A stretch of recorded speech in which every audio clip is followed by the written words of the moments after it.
Hey everyone, welcome back to another video on the Axial Adventures SCX10 Early Ford Bronco, which I am having an absolute blast. Not only driving it around the yard, fortunately I haven't left the yard yet, but driving it around the yard as well as all the modifications. And for me, the modification process and adding more scale details and making it look more scale realistic is what really kind of made me want to get into the crawling side of the hobby. I'm really into that on the aircraft side, where I do a lot of scale detailing, repainting, and historical research, and making a lot of things to make it look as real as possible. And I'm kind of taking that and I'm putting it towards the Bronco.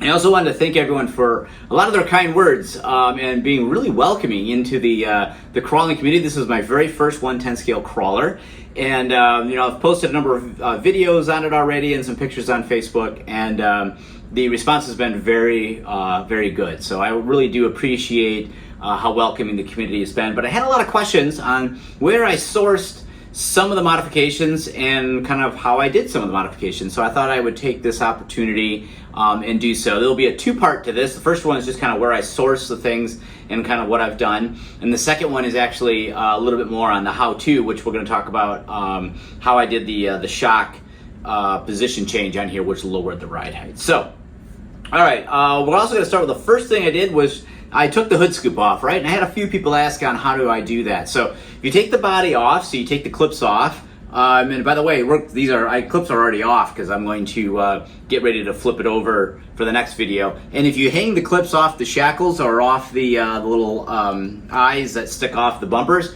great way to keep your body clips from getting lost. So that's why they're hanging off here right now. It's going to be taking the body off here in just a little bit. So taking the hood scoop off is really easy. There are 3 holes in the hood. The hood scoop fits on the top, and there's 3 screws that come up to the bottom. So if you take the body off to access the battery, you'll see 3 screws. You just undo those and it pops directly off. The next question was on how to remove the decals. I just took my fingernail or an X-Acto knife. Sometimes I could get underneath it with a fingernail. Other times I had to get under it with an X-Acto knife. Just get an edge started, peel it off. For the most part, I really didn't have any adhesive left behind, but if I did, a little isopropyl alcohol is enough to break up any type of adhesive left behind. But like I said, I only had a few spots that there was any adhesive left, so it cleans up really nice to just peel them off. If you get anything sticky still left on there, just go ahead and clean that off. So, other things that I did that you guys have asked questions about, the turn signals, I did that in Tamiya clear or transparent amber or transparent orange. Tamiya makes a really nice set of transparent paints that work great for model cars for doing headlights, taillights, turn signals, things like that. I use them on airplanes to do navigation lights. So, they have a blue, they have an amber, they have red, and they have green. So I use the amber to do the turn signal and side marker lights on the nose here, because the later Broncos had the amber markers rather than the clear. So if you're doing an early 66, 67 vintage, you're going to want to have the clear. And if you're doing a 66, you're going to have to remove the side markers, and I think it was 67 that has the markers, but they're down low. If you're doing a 70 or newer like I am here, you're going to want to leave the side markers on their high position like they are here and paint them orange on the grille.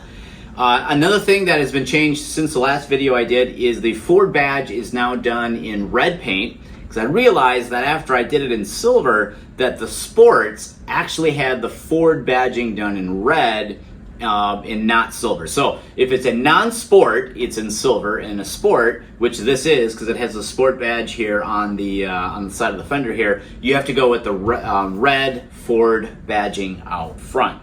So for that, I just use regular model paint. I had a pretty good selection of either Tamiya or Tester's model paint. And I just grabbed one out of the box and use that. So I do have a different grille coming from this. It's just not here yet, and I haven't haven't started working on that yet, but there'll be a follow-up video when I get that done. Moving into the interior, I had a few questions on the seats and seat belts. The seats are Axial 120 or Axial 110 scale Corbeau racing seats. They are long out of production, but if you go on eBay, In fact, maybe even on Amazon. I did find a couple sets on Amazon. They are still available, but as a word of caution, if you caught my last video on scaling, they're scaled to 1/10 and the Bronco scales out at 1/7. So be advised, if you put those seats in here, they are going to be considerably smaller than what you really need them to be scale correct. If you could 3D print a set of seats, I highly suggest that. But remember, if you're going to take a 1/10 scale RC seat, and if you print it 1/10, you're going to have the same problem I have, which is they're too small. So you're going to need to upsize that to 1/7 scale to put in here to fit right. The seat belts came from Amazon. I don't remember the manufacturer. They may have been even a no-name manufacturer, but they're actually pretty nice. So if you just go on Amazon, you look up a 1/10 scale, I think drift race harness, I think is what I looked at.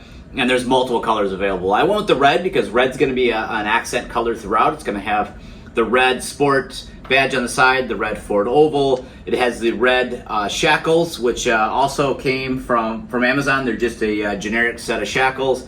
It's got the red diff covers. So red is the accent color that I'm going with on my Bronco. So I went with the red seat belts.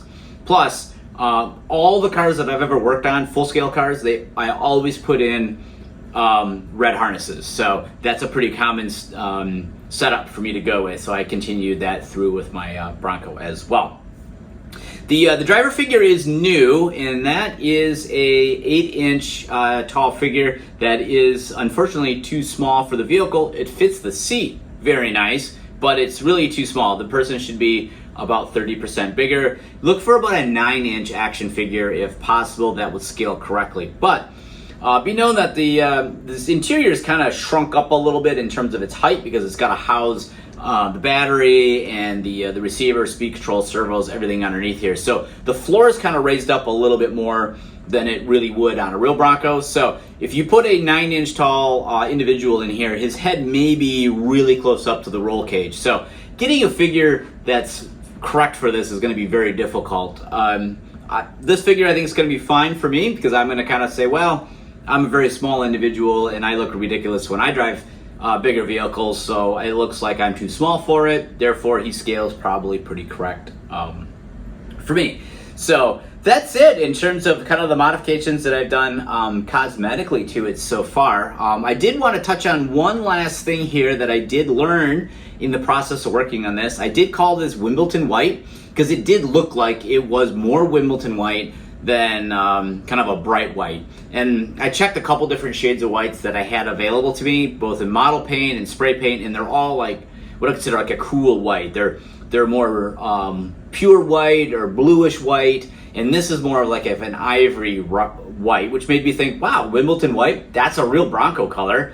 It's period correct. I wonder if that's what it is. So I bought some Wimbledon white only to find out it is not the right shade of white at all. So I'm going to save you guys a little bit of time. If you're looking for paint that matches this, it's not Wimbledon white, the official Ford color. It's something else. So I'm trying out some different whites. They're not here yet. I will report back on if I can find a color that closely matches it, because I do want to get rid of some of the black on here. And colors, I do have a new hood scoop coming for it. It's on back order. And when that hood scoop arrives, I want it to be white. I don't want a black hood scoop. I'm trying to tone down the black and white and just kind of go maybe more of just all white like I do with a lot of my car projects. So I'll keep you guys posted if I find what color white is a better match for this. So this is just kind of a follow-up video from the first one, but I did want to take the time to answer a couple of questions that have been asked, and once again really thank the crawling community for being kind of inclusive and letting someone brand new into the crawling side of the hobby. A lot of times on the air side, I don't find that group to be as welcoming to somebody new coming into the hobby, but on the crawling side, I was very happy with everybody's kind of friendliness and openness to say, hey, come on in and join us, and welcome to the hobby. So really appreciate that from everyone, and a lot of the positive comments and encouragement have been really great. So it's a lot of fun to see that, and I'm looking forward to kind of continuing the process of modifying my Bronco and getting it out and doing some trail runs and getting some video footage of that as well. That will come up probably not that much longer, as I'm kind of getting to the point where the vehicle is just about set for me to take it out and do more than just drive it around the yard. So if you guys got any questions or comments, leave them in the comments below, and I appreciate all the positive encouragement and comments so far.